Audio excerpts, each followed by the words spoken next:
In today's video, I'll teach you how to copy YouTube comments on mobile. So if you want to copy YouTube comments on mobile, you'll not be able to do it via the application. In order to do it, what you have to do is open the video in the web browser. For that, launch open Google Chrome or any other browser.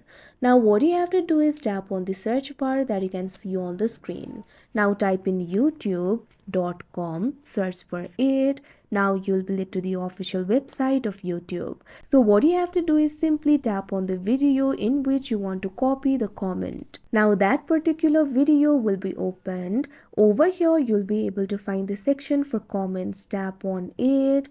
Now you'll be able to see all the comments over here. So what you have to do is long press on the comment that you would like to copy. Now you can see over here you'll be able to select the comment. What you have to do is simply highlight all the comment like this. Now after you highlight it, over here you'll be able to find the options for copy, share, select all, etc. Tap on the option copy. Now you can see over here the comment has been copied. Now you can paste it wherever you want. Here I'm just pasting it in the notes app. You can see over here the comment has been copied. So that is how you copy YouTube comments on mobile. I hope you found this video helpful. Thank you for watching.